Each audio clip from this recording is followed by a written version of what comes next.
Hi students, how are you?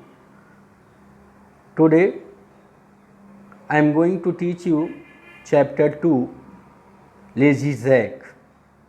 I think that you are fit and fine, and this chapter Lazy Jack is very interesting chapter, and in this chapter the boy whose name was Jack, he is a very lazy boy, but at last how he was rewarded by a rich man, just you see this chapter. Now let us start our chapter. Once upon a time there was a boy whose name was Jack. एक पहले की बात है कि एक लड़का था जिसका नेम क्या था, जैक था. And he lived with his mother in an open space near a park. और वो अपनी मदर के साथ में एक ओपन स्पेस था पार्क के पास में, वहाँ पे रहता था. दे वर वेरी पुअर, वो बहुत क्या थे, पुअर थे.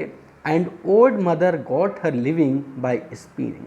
और उसकी जो माँ थी वो ओल्ड थी, बूढ़ी थी, और चरखा चला के अपनी फैमिली का जीविका चलाती थी. But Jack was so lazy, लेकिन जैक जो ना बहुत ही लेजी था. That he would do nothing, वो कुछ भी नहीं करता था. But bask in the sun, केवल धूप में पड़ा रहता था. In the hot weather, hot के सीजन में. And seat by the corner of the hearth in the winter time. And hearth means the area around the fire. और winter season में वो आग के पास में बैठ के आग को सेकता था, अपनी बॉडी को हीट करता था. So they called him lazy Jack, इसलिए वो उसको क्या बोलते थे, लेजी जैक बोलते थे. His mother could not get him to do nothing anything. उसकी माँ उसको कुछ भी करने के लिए कहती थी, बट वो कुछ भी नहीं करता था. And at last told him one Monday, और लास्ट में उसकी माँ उसको एक दिन मंडे के दिन बोलती है that if he did not begin to work, अगर वो काम शुरू नहीं करता है फॉर हिज फूड, अपने खाने के लिए, तो she would turn him out to get his living as he could. तो उसको क्या करेगी, घर से बाहर निकाल देगी कि जाके तुम अपने अपने खाने की व्यवस्था करो. Okay students, now let us next page. This scared Jack and he went out and agreed to work. Scared means डर गया, फियर. इससे जो जैक था ना वो बहुत डर गया. एंड वेंट आउट, और बाहर जाता है. एंड एग्री टू वर्क, और काम करने के लिए क्या हो जाता है, वो एग्री हो जाता है. The next day for a neighbouring farmer for a penny. अगले दिन वो एक अपने पड़ोसी, उसका फार्मर था, उसके यहाँ पे पैसे के लिए काम करने के लिए चला जाता है. But as he was coming home, जब वो काम से अपने घर वापस हो रहा होता है, never having had any money before, उसके पास उसके पहले कुछ भी पैसे नहीं थे. Before he lost it in passing over a brook. उस पैसे को क्या करता है, ब्रूक, ब्रूक मीन्स क्या होता है, स्मॉल रिवर. वहाँ पे उसने उस पैसे को एक नदी में क्या करता है, गिरा देता है. You foolish boy said his mother. और जब वो घर पहुँचता है तो उसकी माँ उसको डांटती है, स्कोल्ड कहती है कि Jack you are a foolish boy. And she suggest him you should have put it in pocket.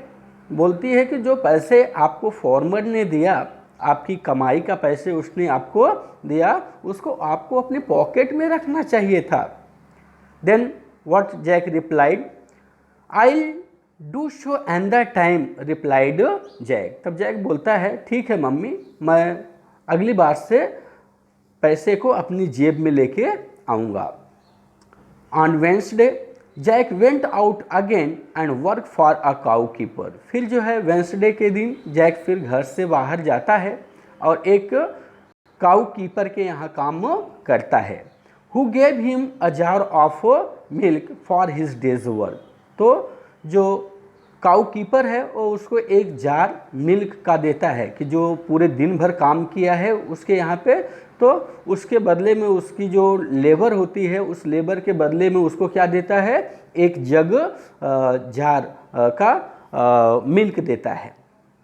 Jack took the jar and put it into the large pocket of his jacket, और फिर वो क्या करता है, उस जो बड़ा सा जार था उसको अपनी जैकेट के पॉकेट में क्या कर लेता है, उसको दूध को रख लेता है।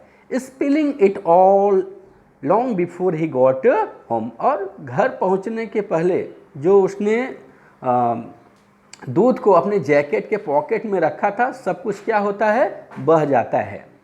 Dear me said the old women you should have carried it on your head, तब उसकी माँ उसको बोलती है कि डियर जैक, आपको दूध को जो है क्या करना था, कोट के पॉकेट में नहीं लाना था, आपको इसे अपने सर पे लाना था।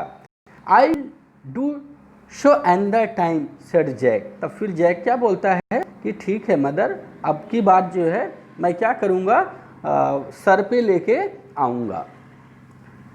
Show on Thursday Jack work for a farmer who agreed to give him cream cheese for his service.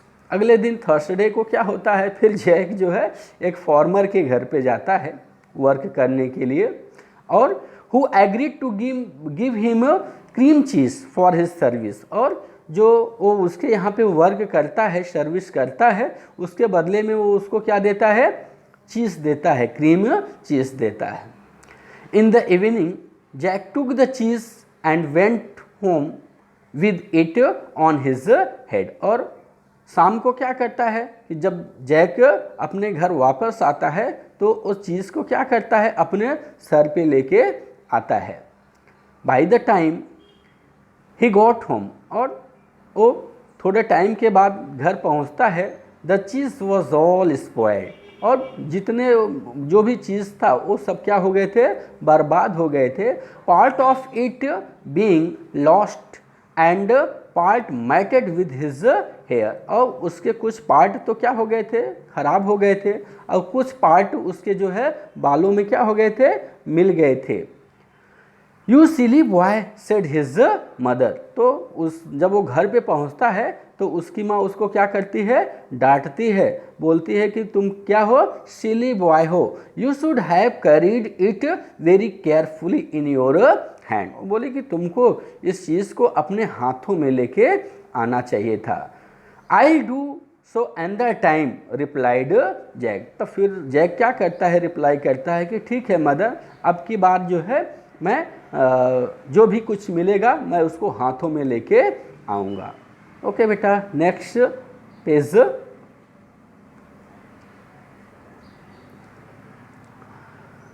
On Friday lazy Jack again went out, अगले दिन नेक्स्ट फ्राइडे था और फिर लेजी जैक जो है अपने घर से बाहर काम की तलाश में जाता है। And got a job at a baker's, और फिर उसको कहाँ पे जॉब मिलती है, एक बेकर्स के यहाँ पे, बेकरी वाले के यहाँ पे उसको जॉब मिल जाती है। The baker rewarded work with a large tom cat, और फिर वो बेकर क्या है, पूरे दिन भर जब वो उसके यहाँ पे वर्क करता है तो उसको एक लॉर्ज टॉम कैट देता है। जैक टुक द कैट, और फिर वो जैक क्या करता है, उस कैट को अपने घर लाता है। And began carrying it very carefully in his hand, और उसको बड़ी केयरफुली, बड़ी सावधानी से उसको कैट को अपने हाथों में लेके आता है। But in a short time the little cat scratched him so much that he was force to let it go, और फिर रास्ते में क्या होता है कि वो जो लिटल कैट है उसको बहुत ज़्यादा क्या करने लगती है, अपने नेल से उसको स्क्रैच करने लगती है, और इससे वो बहुत परेशान होता है, फिर उसको छोड़ देता है नीचे। व्हेन ही गॉट होम, जब वो घर पे पहुंचता है, his mother said to him, तो उसकी माँ उसको बोलती है, you ridiculous fellow, ridiculous means being foolish, मतलब you foolish, you are a very foolish boy, you should have tied it with a string. तुमको उसको जो है, जो टॉम कैट थी उसको आपको रस्सी से बांध के लाना चाहिए था। And drag it along after you, और उसको अपने पीछे पीछे खींच के लाना चाहिए था। देन व्हाट जैक सेड, तो Jack said I do so another time. तो फिर जैक क्या बोलता है, चलो ठीक है, हम अब नेक्स्ट टाइम ऐसा ही करेंगे। So on Saturday Jack work for a baker, फिर नेक्स्ट डे सैटरडे को जैक एक बेकर के यहाँ पे काम करता है। Who rewarded him by the handsome present of blueberry cake, और फिर जब वो उसके यहाँ पे काम करता है तो जो बेकर है उसको एक प्रेजेंट करता है, क्या करता है, ब्लूबेरी केक उसको प्रेजेंट करता है कि ठीक है जैक ये लो और घर पे जाओ, खाओ और एंजॉय करो। Jack took the cake tied it to a string, फिर जैक क्या करता है, उस केक को लेता है और उसको एक रस्सी से बांध देता है। And trade it along after him in the dirt, और धूल में उसको खींचते हुए रस्सी से बांध के उसको अपने पीछे पीछे खींचते हुए लेके आता है। So that by the time he had got home, और फिर जब वो घर थोड़े टाइम के बाद घर पहुंचता है, the cake was completely spoiled, तो वो केक क्या था, बिल्कुल ही खराब हो गया था। His mother was this time quite out of patience with him, इस बार तो उसकी माँ न बिल्कुल ही धैर्य खो दी, बिल्कुल भी उसके पास पेशेंस नहीं था कि अब उसको कुछ न कुछ करने वाली ही थी। For the next day was Sunday, अगले दिन क्या था, संडे था। And he was obliged to make do with cabbage for her dinner. Oblige means force to, तो उसकी अगले दिन संडे था और उसकी माँ उसके लिए क्या बनाती है डिनर में, कैबेज बनाती है, कैबेज की वेजिटेबल बनाती है। Okay students, next is you ninnyhammer said she to her son. Here students, here Nini hammer is the old English word that is used for a foolish person. तो उसकी माँ उसको बोलती है कि you Jack, you are a ninnyhammer, you are a very foolish boy, you should have carried it on your shoulder. तो उसको बोली कि बेटा आपको ये जो केक था, ब्लूबेरी केक था, इसको आपको अपने शोल्डर पे लाना था। तो फिर जैक क्या रिप्लाई करता है, आई डू अनदर टाइम, तो बोलता ठीक है मैं नेक्स्ट टाइम ऐसा ही करूँगा। ऑन द नेक्स्ट मंडे, अगले दिन मंडे को, lazy Jack went once more and work for a cattle keeper. अगले दिन फिर मंडे था और लेजी जैक क्या करता है, एक कैटल कीपर के यहाँ काम करने जाता है। Who gave him a donkey for his trouble, जो उसको क्या करता है कि पूरी उसकी मेहनत के लिए उसको डोंकी देता है। Jack found it hard to hoist the donkey on his shoulders. Hoist means lift something heavy. तो वो डोंकी क्या था, बहुत ही भारी था, उसको बहुत मुश्किल से अपनी शोल्डर के ऊपर उठाता है। But at last he did it, जब लास्ट में वो क्या करता है, किसी तरीके से वो डोंकी को अपने शोल्डर पे उठा लेता है। And began walking slowly home with his prize, और धीरे धीरे वो अपने घर की तरफ अपने प्राइज के साथ में क्या करता है, रिटर्न आता है।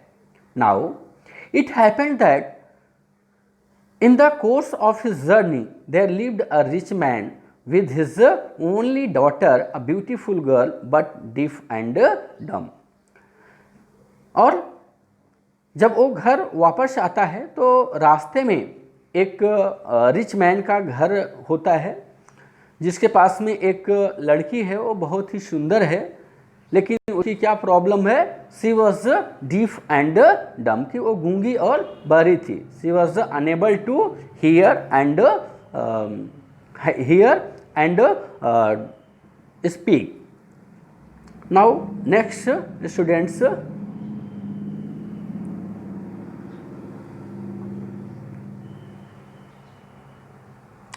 Now she had never loved in her life. अब जब वो ब्यूटीफुल लड़की जो डीफ एंड डम थी, तो वो अपने लाइफ में कभी भी, तो जब वो जैक को देखती है कि वो डोंकी को अपने शोल्डर पे लेके जा रहा है, तो क्या होता है, now she had never loved in her life. तो वो जो लड़की थी ना, वो अपने लाइफ में कभी भी इतना हंसी नहीं थी।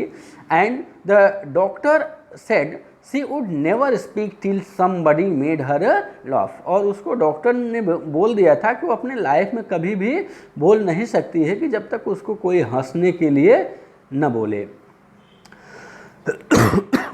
This young lady happen to be looking out of the window. ये जो यंग लेडी थी वो अपने विंडो से क्या बाहर देख रही थी। When Jack was passing with the donkey on his shoulder, जब जैक वहाँ से उसके विंडो के पास से होके जा रहा था और डोंकी को अपने शोल्डर पे रखा था। With the legs sticking up in the air, और जो डंकी था उसके पैर कहाँ पे थे, ऊपर थे, हवा में थे। And the sight was so comical and strange, वो जो साइट था, जो दृश्य था, वो बहुत ही क्या था, कॉमिकल, बहुत ही फनी था, एंड स्ट्रेंज, और बहुत ही अजीब था। That she burst out into a great fit of laughter. वो लड़की जब उसको देखती है जैक को कि वो डोंकी को अपने शोल्डर पे रखी है, तो बहुत तेज़ी से हंसना शुरू कर देती है।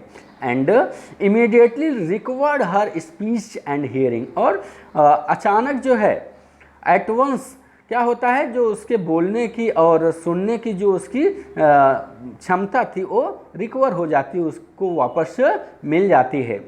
Her father was overjoyed. ये जब उसका फादर देखता है कि उसकी लड़की जो है बोलने में और सुनने में क्या होती है, उसको बोलना और सुनना आ जाता है, तो उसका फादर बहुत ही ओवरजॉयड हो जाता है, बहुत ही हैप्पी होता है। And fulfilled his promise by marrying her to lazy Jack. और फिर वो क्या प्रॉमिस करता है कि वो उसकी शादी जो है लेजी जैक के साथ में कर देगा। हु वॉज दस मेड अ रिच जेंटलमैन। अब वो क्या हो गया था, बहुत ही जेंटलमैन हो गया था, रिच जेंटलमैन हो गया who, lazy Jack. They lived in a large house. अब वो एक बड़े से घर में रहने लगे। And Jack's mother lived with them in great happiness until she died. और जैक की माँ भी जब तक वो मर नहीं गई तब तक उनके साथ, अपने बच्चे के साथ और अपनी बहू के साथ में वो उस बड़े से घर में रहती थी। तो I think that students this is very funny chapter, very interesting chapter, and I think you understood, and if any problem you can ask me, okay? And if you like this chapter, then just you have to like it, okay? Thank you students, then we will meet you again in the next chapter, and today I will send you some question answer of this chapter, and you have to write it in your notebook. Thank you students.